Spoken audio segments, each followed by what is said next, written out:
Pedro Acosta merenungkan Grand Prix Inggris yang sulit untuknya dan KTM.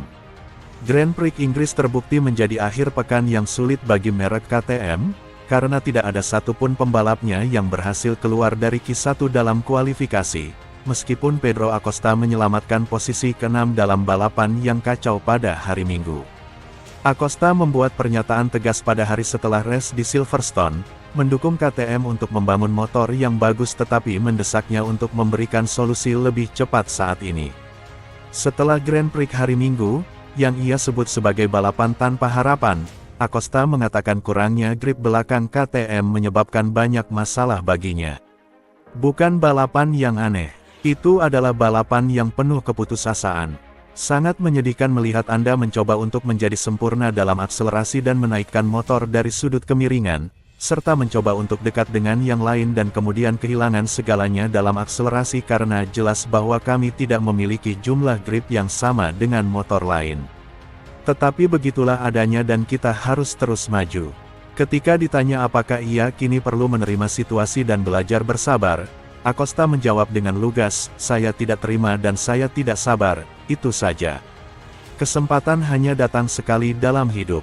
Saya tidak akan menghabiskan seluruh hidup saya untuk menjadi juara di kejuaraan ini. Saya butuh bantuan dari pabrik, itu saja." Pada akhirnya, bukan hanya saya yang mengalaminya. Anda melihat 4 KTM keluar dari Q2 minggu ini dan sangat kesulitan akhir pekan ini. Kami butuh bantuan dari pabrik. Sekarang saya berbicara tentang keempat pembalap, bukan hanya saya. Acosta masih dikaitkan dengan kepindahannya dari KTM di akhir musim, namun sekali lagi menegaskan bahwa ia masih memiliki 1 tahun lagi dalam kontraknya saat ini dan sangat percaya pada proyek ini. Tetapi akhir pekan ini saya berbicara cukup serius bahwa saya butuh bantuan. Saya tidak ingin datang ke sini dengan KTM dan hanya menghabiskan bahan bakar, saya di sini ingin berkompetisi. Dan hari ini saya mampu bersaing lebih atau kurang, sampai suatu waktu ketika saya berada di kelompok Mark, Franco, Jack Miller dan Alex, tapi saya tidak mampu bertarung. Inilah yang membakar darah saya, berada begitu dekat namun tidak dapat menangkapnya dan tidak dapat melakukannya, dan tidak peduli apa yang Anda lakukan karena hal itu tidak akan pernah tercapai.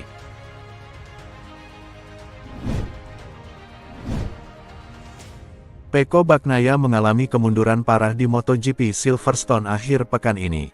Setelah hanya finish ke-6 dalam sprint dan gagal finish di balapan utama lantaran crash di lap keempat. Pecco Bagnaia hanya mengantongi 4 poin dari GP Inggris dan 0 poin dari GP Prancis. Juara dunia 3 kali itu kini tertinggal 72 poin dan semakin jauh dari pemuncak klasemen sekaligus rekan setimnya Marc Marquez. Pada start pertama setelah Marc crash, Pecco Bagnaia mengejar Fabio Quartararo dan memiliki feel yang cukup baik. Kami berhasil menjauh dari pembalap lainnya. Saya merasakan performa ban belakang yang cukup bagus dan begitu juga dengan cengkeramannya.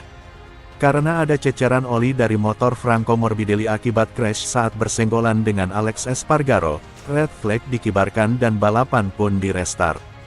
Namun bagi Pecco Bagnaia, start kedua mengubah segalanya dan jalannya balapan justru berubah menjadi bencana.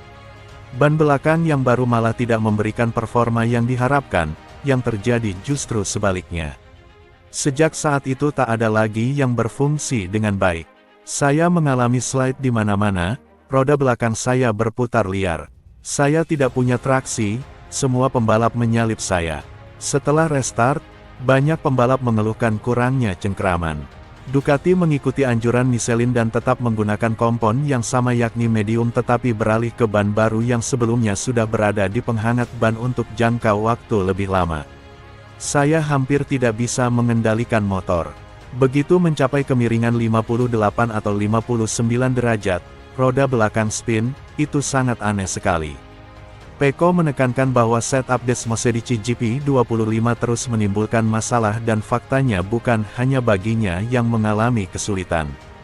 Gigi Dalikna dan teknisi lainnya mempertimbangkan apa yang tidak berjalan sesuai rencana. Motornya mirip dengan tahun lalu, tetapi cara kerjanya tidak sama. Mereka tidak tahu mengapa demikian, ungkap murid VR46 Academy itu.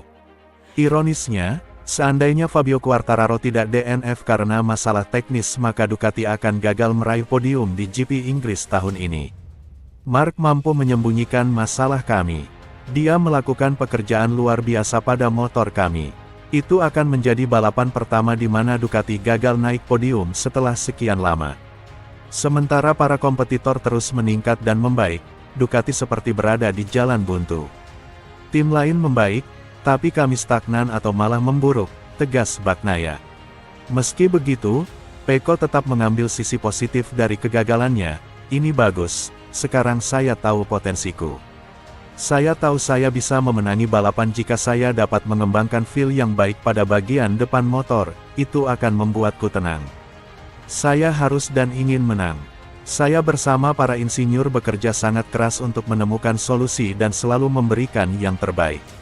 Saya tidak bisa melakukan lebih dari itu dan saya harap Ducati cepat berbenah, pungkas Pecco Bagnaia.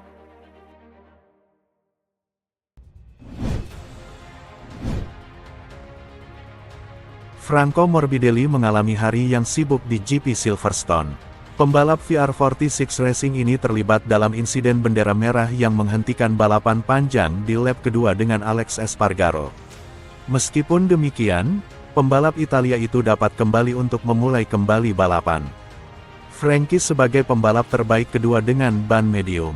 Ia finish keempat meski start dari posisi ke-13 akibat penalti yang diterimanya dari awal akhir pekan karena mengganggu Marco Bezzecchi saat latihan bebas. Pembalap asal Roma itu sempat berada di depan dalam beberapa kesempatan, dan bertarung sengit memperebutkan posisi ketiga dengan Marquez, tetapi Marquez akhirnya menang di dua tikungan terakhir, mengalahkannya dengan selisih hanya 0,017 detik meskipun ada tekanan dari Morbidelli. Anak didik Valentino Rossi menggambarkannya sebagai balapan yang luar biasa, dan tidak sedih karena gagal naik podium. Balapan yang sulit dipercaya, itu adalah akhir pekan yang luar biasa. Segalanya terjadi, tetapi kami terus bekerja, kami terus berusaha menyesuaikan diri, kami terus percaya. Setelah start, setelah kecelakaan, setelah penalti dan datang dari posisi ke-13, sungguh luar biasa memiliki kesempatan untuk memperjuangkan podium dan melewatkannya hanya dengan selisih 0,017 detik.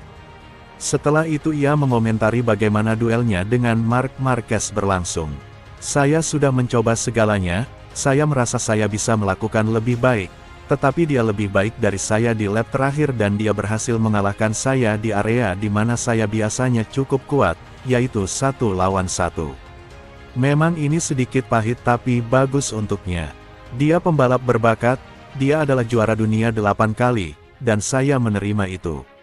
Meski tak naik podium di balapan ke-200-nya, Morbidelli mengaku cukup senang dengan hasil yang diraihnya pekan ini. Bagi kami akhir pekan ini terasa seperti kisah seumur hidup. Pada akhirnya itu memiliki akhir yang bagus, jadi kami semua bahagia.